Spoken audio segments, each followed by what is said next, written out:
A virgin was abandoned on the road, then a millionaire found her and made her his wife. Claire Bennett was never a dreamer. She lived with her feet firmly on the ground, building her quiet life piece by piece with patience and purpose. But nothing could have prepared her for the moment when Mark, her boyfriend, her supposed partner, pulled the car to the shoulder and turned to her with eyes colder than the wind slashing against the windshield. "Get out," Mark said, his voice as flat as a weather report announcing a storm that couldn't be stopped. Claire looked at him, bewildered. "What did you just say?" "Out, right now. I don't want to see you for another second." The road was deserted, not a house in sight. The sky had opened up in sheets of rain. She was 7 months pregnant. "Mark, I don't understand. Why now? What's going on?" He let out a harsh laugh. "Do you think I'm stupid? That kid isn't mine. You lied to me. I saw everything." Claire's whole body turned cold. Her heart clenched in her chest. "Don't say that. I didn't cheat. The baby is ours. You know that." Mark hissed through gritted teeth. "I saw the texts. Some guy named Ryan.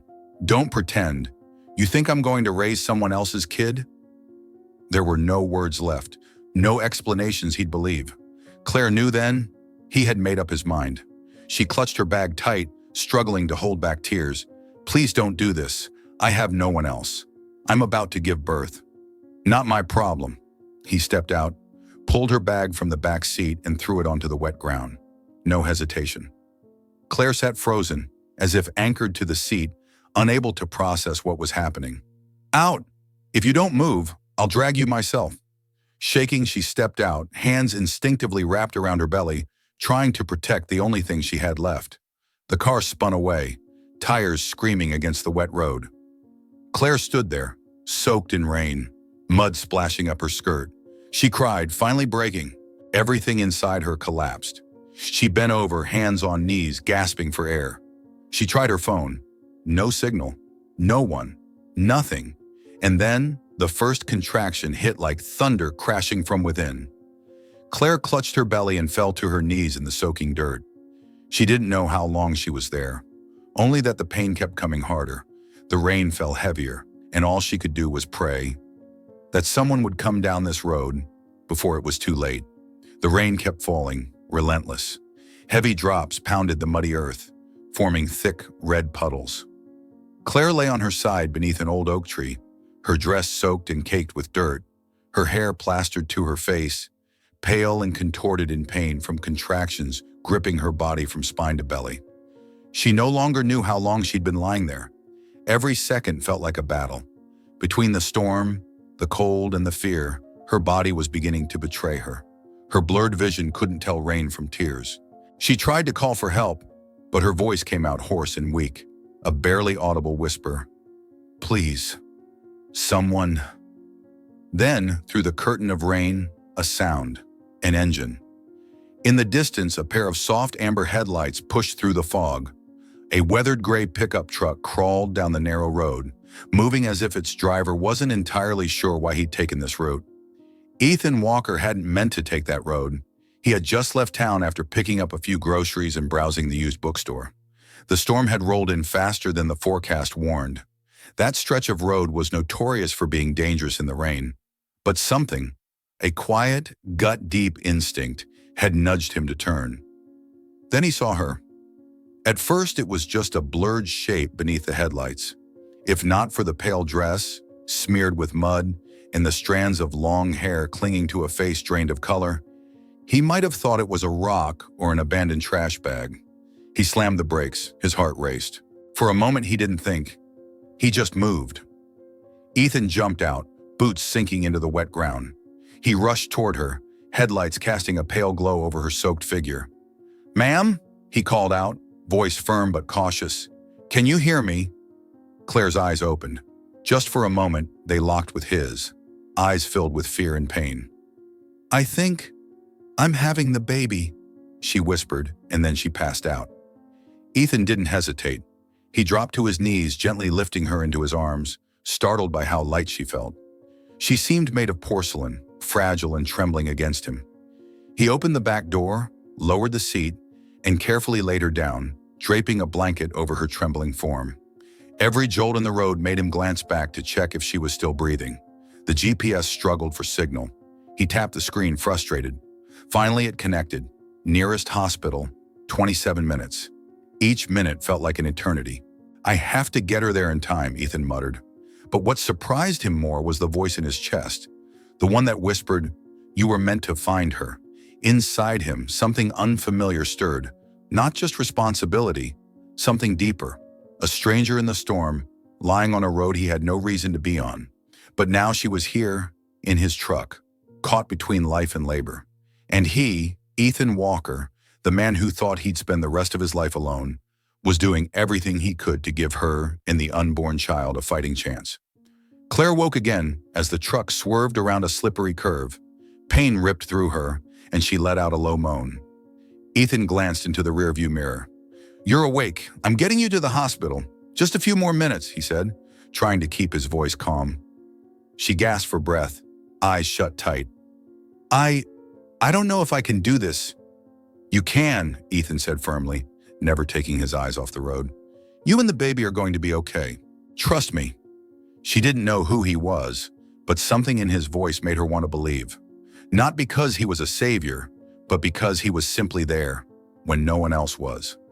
When the truck screeched to a halt outside the emergency entrance, Ethan leapt out and swung the door open, shouting for help. Hospital staff rushed out with a stretcher. "We need to get her in now," a nurse said. "She's in active labor." Ethan held Claire's hand as they transferred her onto the stretcher. She clung to him, breathing hard, her eyes filled with fear. "Please don't leave me." "I'm not going anywhere," Ethan whispered. "I'm staying, I promise." They wheeled her inside. Ethan was stopped at the door to the delivery room. Her warmth still lingered on his hand.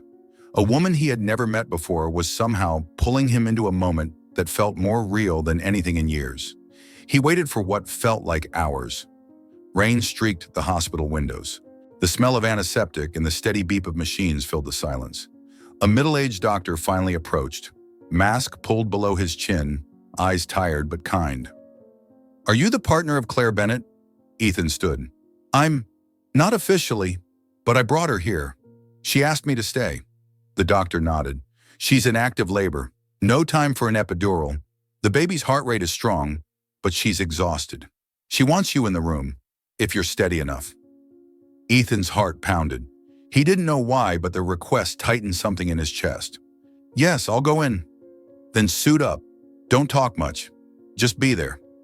In moments, Ethan was in scrubs, gloves, and a mask, stepping into the sterile light of the delivery room. Claire lay on the bed, pale and trembling, sweat on her forehead. Her eyes fluttered open, unfocused, then saw him. She smiled. "You stayed. I told you I would." Ethan walked to her side and took her hand. It was small and shaking, but she held his as if it were life itself. The labor was hard. Claire screamed, cried, pushed through agony. Ethan didn't say much, only whispered, "You're doing amazing. Just a little more. I'm right here." And then, the first cry rang out, sharp, clear, and more alive than anything Ethan had ever heard. A baby boy, red and wailing, as if announcing his place in the world. A nurse cleaned him quickly, wrapped him in a soft blanket, and placed him in Claire's arms. Claire stared at her son, tears streaming down her face. She laughed, truly laughed, for the first time since she'd been left on the side of the road. "Hello, Chris," she whispered. A name she'd kept tucked in her heart for months. A name that meant beginning again. Ethan stepped back, wanting to give them that sacred moment. But when Claire looked up and met his eyes, he came closer. She lifted Chris slightly, hesitating. "Would you like to hold him?" Ethan took the baby carefully, afraid to break something holy. The child stopped crying, opened his eyes, and looked at him. Ethan watched the baby resting in Claire's arms, his skin still flushed with the heat of birth, his tiny chest rising and falling with soft, uncertain breaths. His eyes were shut tight, but life pulsed through every inch of him, like a trembling leaf caught in the gentlest breeze. Ethan didn't know why his throat tightened. This wasn't his child, not someone he had waited for, planned for, or even imagined. He was just a stranger who happened to stop on a stormy road. And yet his heart trembled like he had witnessed something impossibly fragile and real. Claire whispered something to the baby, her tears falling onto his forehead, all while smiling through the ache. Ethan stood still, silent, still. It wasn't the first time he had seen a newborn, but this time it felt different. This child wasn't just a new life. He was a reminder that beginnings can rise from what once felt broken, that not every ending means loss. Ethan felt something soften inside him, a quiet wave, deep and unexpected, as if a door, long sealed shut, had creaked open, just a little. He didn't dare name what he was feeling, but he knew from this moment forward, this child would always be part of his story. Claire was discharged from the hospital after 3 days. She was still weak, walking slowly, but her eyes had softened. In her arms, baby Chris slept soundly, nuzzled into her chest like it was the only world he'd ever need. Ethan came to pick her up. He didn't ask questions. He simply opened the truck door, lifted her bag, and waited while she settled into the seat. The drive home was quiet. The only sound was soft instrumental music humming through the radio, gentle guitar chords, melancholic but not heavy. "You don't have to thank me," Ethan said, his eyes fixed on the dirt road stretching toward his vineyard. "I just did what was right." Claire glanced at him, then looked out the window. Rows of grapevines began to appear in the distance, orderly, green, serene. She didn't know exactly where she was going, but something about the landscape made it easier to breathe. "You live out here alone?" she asked, her voice almost a whisper. Ethan nodded. "Just me, and some seasonal workers." When the truck stopped in front of a wooden cottage nestled against the hillside, Claire held her breath. The house wasn't large, but it was well kept. A wide porch wrapped around the front, shaded by wisteria vines. The wooden floor was clean, and a rocking chair sat still beneath the late afternoon sun. Ethan reached for baby Chris as she stepped down. One arm carried her bag, the other cradled the newborn like it was the most natural thing in the world. "This used to be my sister's room," he said as he guided her inside. "She passed away a few years ago. I kept it the same." Claire looked around. The small room had ivory walls, white curtains, a wooden cradle by the window. The scent of pine, old books, and something else, unnameable, filled the air. "I don't have a plan," she said, her voice hesitant. "I just didn't know where else to go." "You can stay as long as you need," Ethan replied. "No timeline, no conditions." Claire turned to face him. There was no pity in his eyes, only quiet. The kind of quiet that comes from someone who has known loss and learned how to live with it. "Thank you," she murmured, then turned to cradle Chris. The baby stayed asleep, as if he sensed that, for the first time, they were safe. That evening, after laying Chris in the cradle, Claire sat by the window and looked out over the vineyard bathed in fading gold. Ethan sat outside on the porch, leaning back against a post, eyes lost in the distance. They didn't speak, but they didn't need to. There are silences that, when shared, feel warmer than 1,000 words. And in that silence, something began to take root. Not quite love, not yet hope, but a place to breathe again, a place to begin. The first days at the vineyard passed as if time itself had decided to breathe slower. Claire woke early, not because she had to, but because the soft light seeping through the curtains made her no longer want to hide and sleep. Chris nursed quietly, cried little, and seemed to absorb the calmness of the space around him. Ethan didn't interfere. He didn't ask questions. But every morning, a cup of tea waited on the kitchen table. A folded blanket rested neatly on the armchair. A presence, quiet, unassuming, but constant. Claire started noticing the small things, the gentleness in how he held Chris, the way he slowed his steps when passing her room, the book he left by the rocking chair without ever saying, "I thought you'd like this." They spoke little of the past, almost nothing of the future. But in the silence, a new language formed, where a simple nod could say more than a sentence, and a shared glance carried trust too fragile for words. Neither of them said it aloud, but both understood. This wasn't the beginning of love. It was a place to heal, in the slowest, most honest way. The days passed with nothing extraordinary, and yet they were filled with moments she would remember. Claire slowly settled into life at the vineyard, a quiet that didn't feel lonely, but more like space to finally breathe. Each morning she carried Chris out to the porch, where the vines swayed gently in the breeze. Ethan was usually already there, a cup of coffee in hand, eyes lost in the distance. "He seems to like the fresh air," he said once, his voice soft like the wind. Claire nodded. They didn't need many words. Somehow the short ones were enough. Sometimes she'd catch Ethan awkwardly changing Chris's diaper, his face scrunching whenever things got messy. Claire couldn't help but smile, not mockingly, but tenderly, a smile she hadn't known she could still give. "You're learning fast," she said. "Emergency survival skills," he replied with a shrug. At night, Claire rocked Chris to sleep in the chair by the window, while Ethan sat a few steps away, quietly reading. The soft yellow light touched the curve of his nose, and the way he tilted his head while turning pages made her feel safe. There were no touches that lingered too long, no probing questions, no oversteps, just presence, as if he had always been there, ready if she needed him. One night when Chris wouldn't stop crying, Claire, exhausted, took him outside to the porch. Ethan heard her footsteps and joined her minutes later. "May I try?" he asked gently. She nodded and handed the baby over. Ethan held him close, walking slowly across the porch as if it were something he'd done 100 times. No words, no lullabies, just wind, wood, and footsteps. Chris calmed in his arms. Claire watched them, the quiet man, once awkward, once unreachable, now cradling her son with a kind of patience no one had ever shown her before. In that moment, something inside her softened.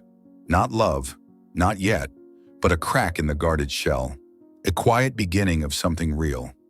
Some afternoons felt suspended in time, as if, for a while, everything was okay. Claire had begun to fear the future a little less. The quiet nights with Chris, the mornings bathed in golden light, the sound of Ethan's footsteps passing down the hallway. It had all become familiar, gentle, and just enough. She didn't call it happiness, not yet, but it was peace. And for someone who had known pain, peace was a rare gift. Chris was growing every day. His little fingers curled tighter around hers. His eyes tracked the light, and he giggled when the breeze brushed his face. Claire smiled more often. She no longer looked over her shoulder quite as much, until one afternoon, the wind shifted. Claire was sitting by the window, holding Chris as he slept, when she heard the dogs bark in the distance. At first, she thought it was just a farmhand returning, but then came the unfamiliar hum of a car engine, and something inside her went still. That feeling, that unmistakable echo of things unresolved. Ethan was over by the barn. Claire stood, walked onto the porch, eyes fixed on the dusty red road. A black car pulled up at the gate. The door opened. A figure stepped out. A posture, a voice. She could never mistake. The past had found its way back. "Claire!" he called, like greeting an old friend. Claire held Chris tighter and stepped onto the porch. Her hands trembled slightly, but her gaze did not lower. Ethan moved beside her at once, silent but solid, like a wall. Mark studied them. "I didn't come to cause trouble," he said, too sweet to trust. "I just want to talk. About the baby." "The baby is none of your business," Ethan replied coldly. "Really, because I already filed for a paternity test." Mark pulled a crumpled document from his pocket. "Also, I've got a media connection. The story's gold. Novelist raises someone else's kid. It'll sell like wildfire." Claire held her son close, not out of fear of Mark, but to hold herself steady. "You left me on the side of a road when I was 7 months pregnant," she said, voice low but sharp. "And now you want to play father?" "I have a right to know," Mark shrugged. "If he's mine, I deserve to know. And if not, I don't want to be the joke." "You never wanted the truth," Claire answered, eyes fixed on him. "You only ever wanted control. But I'm not that girl anymore. I won't beg to be loved." Ethan stepped forward, eyes locked on Mark. "Are you finished?" Mark smirked. "How long do you plan to keep them in this pretty little fantasy? She'll wake up soon enough, realize you're not the savior." "No one here needs saving," Claire said, not waiting for Ethan. "We're not hiding. We're rebuilding, and you don't get to be part of it." The air was thick enough to choke. Chris stirred, whimpered. Ethan placed a hand gently on Claire's shoulder, not to calm her, but to let her feel he was here, entirely. Mark looked at them both, then exhaled. "I won't bother you again, but don't think this is over." "You're welcome to return," Ethan said, "but next time bring a lawyer. This place follows a different set of rules, and she," he nodded toward Claire, "doesn't stand alone anymore." Mark laughed, not kindly, not sincerely, then turned and walked back to his car. The engine started. The black car rolled away, leaving dust and tension in its wake. Claire stood there for a long time. No tears, no shaking. "Do you think he'll come back?" she asked, her voice hoarse from holding in too much. "He will," Ethan said, "but if he does, next time we'll be ready. Together." Claire turned to look at him. There was something new in her eyes. Not just gratitude, but a deeper trust. She said nothing more, just nodded. For the first time, she had stood up for herself. And for the first time, someone stood with her. Claire knew Mark would come back. Even if he vanished behind that trail of dust, she could still feel it, like a pulse deep inside her chest. But what troubled her more wasn't Mark. It was Chris's eyes and her own reflection. She had stood up. She had defended her child. But was that enough? A few days later, Claire stood by the big wooden door of the vineyard house, looking out at the rows of grapevines glowing under the morning sun. Ethan was on the porch, rocking Chris gently. No words were spoken, but the silence felt like the soft closing of a chapter. Claire didn't leave out of anger, nor to escape Ethan. She left for something simple, yet deeply rooted. She needed to prove to herself that she could stand on her own. Not to look strong, but to truly be a mother her son could rely on. She didn't want Chris to grow up feeling like someone's burden. She wanted him to see a mother who worked hard every day, made her own choices, and still kept gentleness in her heart. Ethan understood that from the very first glance. He didn't beg her to stay. He didn't make promises. He simply placed his hand on her suitcase and helped close it. "You don't have to prove anything to me," he said, "but if you need to do it for yourself, I won't stand in your way." Claire smiled softly, eyes stinging, but heart calm. That was what made Ethan different. He didn't hold her out of fear. He let her go with trust. She knew no matter how far she went, he would still be a quiet place she could return to. Not because she needed him, but because what existed between them was no longer obligation. It was choice. He didn't question her. He just helped fold the clothes, placing them into the same small suitcase she had arrived with. When the case clicked shut, Claire turned away, so he wouldn't see her tears. She moved to the next town over, a quiet place with a small flower shop and a tiny room for rent tucked behind it. The room was barely big enough for a single bed, a kitchenette, and a window framed by blooming bougainvillea. But it was hers. For the first time in a long time, Claire lived in a space she chose, earned by her own hands.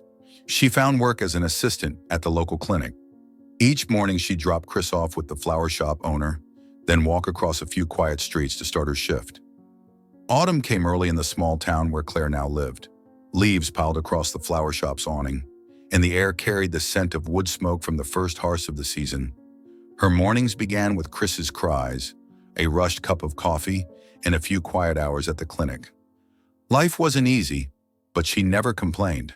Every night she whispered to her son, "We're okay, one more day down." One Friday evening, as Claire locked the flower shop's door, she noticed a light brown envelope sitting quietly in the mailbox. No sender's name, only a simple handwritten note. "Claire, personal." She picked it up with both hands like something fragile. Thick paper, bold ink, and just one short message. "It's the same here. The swing still creaks in the mornings. The chair beside it remains empty. And the gate, it's still open." No name, no plea, no promises. And that's exactly why it tightened something in her chest. Ethan wasn't asking anything of her. He was just saying that everything was still in its place, like an invitation, soft as wind, no pressure, no strings, just in case she wanted to return. Claire read the letter again and again. Once she folded it, thinking to tuck it away, but instead she slid it into her wallet, between the things that mattered most. Days later, she stood on the flower shop's porch watching Chris play with his little plastic car and realized she missed Ethan. Not because he made life easier, but because he had been the quietest part of her soul. The gate is still open. That phrase pulsed inside her, like an unspoken heartbeat waiting patiently. Claire kept the letter with her for weeks. Every time exhaustion crept in, she took it out. Not to read, but to remember. There was a place in this world that would always open its doors to her, without demand, without conditions. It was the first time in her life she felt what it meant to be awaited without being bound. One early winter morning, she wrapped Chris in his little coat, pulled her scarf tight, and gently buckled him into the car seat. In her hand, the old wallet, still holding the letter, tucked between two photos. The familiar dirt road stretched ahead, tree branches bare, reaching into a pale gray sky.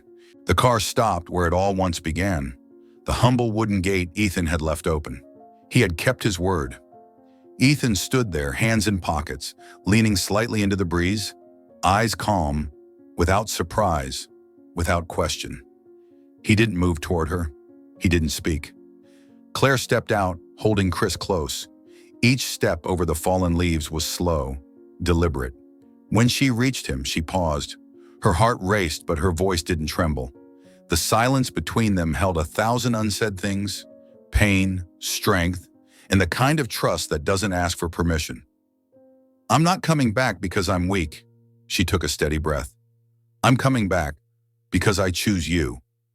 Ethan closed his eyes for just a second, and then gave a quiet nod. "Welcome home." No more words were needed. Claire smiled, not out of defense or fear, but for real. And for the first time in a very long time, she walked through that gate. No longer someone who needed saving, but someone who had saved herself. Now ready to love, not out of need, but out of choice. There were no long conversations, no conditions or formal promises, just two adults and a child, quietly learning to live under an old roof, surrounded by grapevines sprouting anew with spring. Claire never asked Ethan how long she could stay. Ethan never asked if this time was forever. They both understood that what lasts doesn't need to be spoken aloud. It needs to be lived day by steady day. Every morning, Chris's tiny footsteps pattered across the porch, waking them both. Claire cooked breakfast. Ethan set the table. Small moments, seemingly ordinary, carried the weight of a real life, one where no one had to pretend to be worthy of love. One evening after Chris had fallen asleep, Ethan stepped out onto the porch with a small box in his hand. Claire was reading, the soft light casting warmth across her hair. "I don't need promises," he began. "I just want a way to call this what it truly is." Claire looked at him, her gaze quiet and full. Then she nodded. No flowers, no kneeling, no ceremony, just Ethan. They were married a month later, in the vineyard behind the house. Only a few familiar faces came. The flower shop owner, the town doctor, and Dottie, Ethan's old housekeeper, who came out of retirement just to tie a ribbon in the bride's hair. Claire wore a simple white dress, her hair loosely pinned, holding a bouquet of lavender and wild daisies. Ethan wore a light blue shirt. Chris ran in circles, shouting with joy. No music, just wind and laughter. And no one cried, just eyes shining quietly as Claire whispered, "I choose you, every day." 1 year later, Anna was born on a calm early autumn morning. She had her mother's eyes, her father's dimples, and her brother's laugh. Loud, clear, the kind of laugh that knew no shadows. The house wasn't bigger, but it was fuller. Full of footsteps, toys dropped on the floor, misplaced diapers, and the quiet evenings when the family curled under an old quilt, reading stories to Chris before bed. The video ends on a slow golden frame, the three of them on the porch. In Ethan's arms, baby Anna sleeps peacefully. The arms of a man who once thought he didn't know how to love, now the safest place in the world. Once, she stood alone in the rain, begging not to be abandoned. Now she sat beneath golden light, knowing she was chosen, every single day. No one says the word happiness, but everyone knows. This is home.